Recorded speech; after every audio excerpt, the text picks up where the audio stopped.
Corruption, maladministration, a portrayal of the last 2 decades in South Africa. It's unquestionable that this has been the norm. But the 2018 VBS saga highlighted the depth of the rot. VBS Mutual Bank saga has taken South Africa's corporate corruption gig to a new level. 2 years later, there's a breakthrough on the investigation. The team also executed warrants of arrest on 4 suspects.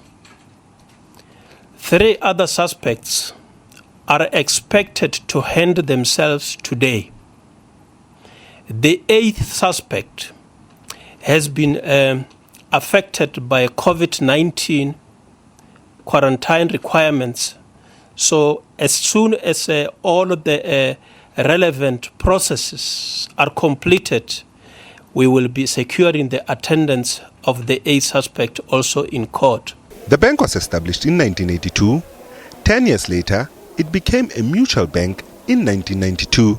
By 2016, VBS reportedly had around 30,000 depositors.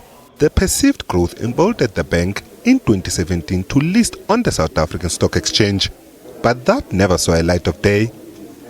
The bank's senior managers have been accused of having their hands in the cookie jar. Former VBS and Venda investment chairperson Chifiwa Matunzi is alleged to be at the center of all of it. None of this is personal.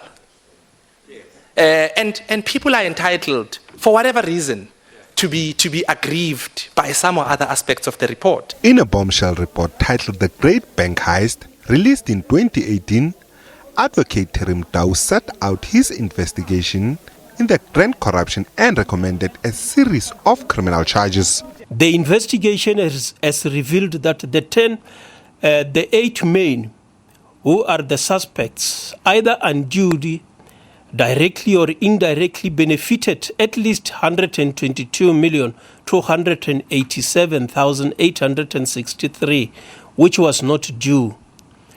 Our investigation revealed that 20 municipalities deposited an amount of 3.7 billion, of which 2.2 billion was paid back, leaving an amount of 1.5 billion in VBS. Some prominent politicians were alleged to have had the piece of the pie, with allegations of municipal officials to have deposited public funds with VBS while knowing this was against the law.